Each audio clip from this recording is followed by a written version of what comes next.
Les autres sont toujours à Jérusalem. Et vous savez que c'est des forces aussi que Dieu va faire sortir Pierre pour que finalement il aille annoncer la parole de Dieu à Corneille. Vous connaissez l'histoire. Il ne voulait pas partir. Dieu lui dit, tu dois. Il ne veut pas aller parler de la parole de Dieu à un homme comme Corneille parce qu'il est considéré comme païen, impur. Mais Dieu lui dit qu'il ne faut pas considérer comme impur ce que moi j'ai créé. Il faut que tu ailles. C'est de force finalement que il ira. En bref, bien-aimés, j'aimerais vous apprendre que quand finalement les apôtres se sont levés pour faire parvenir la parole de Dieu aux extrémités de la terre, il s'était écoulé 30 ans depuis le jour où Jésus leur avait demandé d'aller prêcher, d'aller parler de lui. 30 ans, s'il vous plaît. Maintenant, moi, je vous pose la question de savoir, ça fait combien d'années que vous êtes dans les Seigneurs? Ça fait combien d'années? Et ils sont partis 30 ans après. Moi, je ne sais pas combien d'années déjà vous êtes dans les Seigneurs, mais je sais que vous n'êtes pas encore partis. Alléluia. Amen. Vous savez, si quelque part nous étions en train de faire le travail pour lequel Jésus nous a envoyés, même si cela est prévu dans les Écritures, le monde sincèrement ne serait pas ce qu'il est aujourd'hui. Quelque part, c'est parce que nous ne faisons pas notre travail. L'occultisme est en train de prendre le dessus sur tout. La magie, la sorcellerie. Parce que nous, chrétiens, nous avons croisé nos bras, nous sommes là. Et eux, qui font partie du diable, bien aimé, ils sont en train de véhiculer leur message. Et ça passe.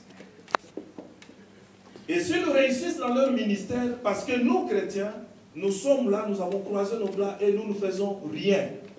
Nous ne faisons rien.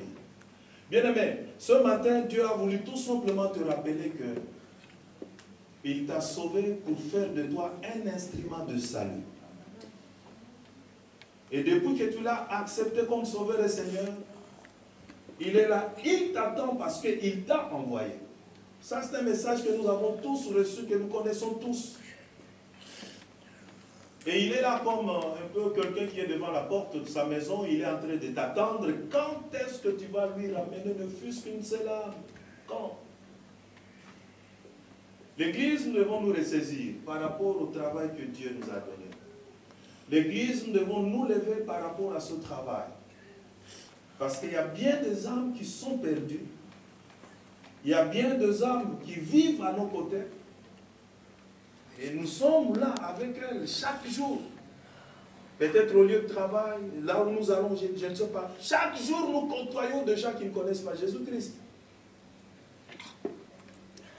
Mais nous ne leur parlons pas de Christ. Une fois, j'allais prêcher quelque part, j'allais prêcher à Makala, commune de Makala. Je ne pouvais pas y aller avec ma voiture, je laisse quelque part et puis je prends une moto. Parce qu'aujourd'hui à Kinshasa, c'est l'un des moyens de transport que nous avons.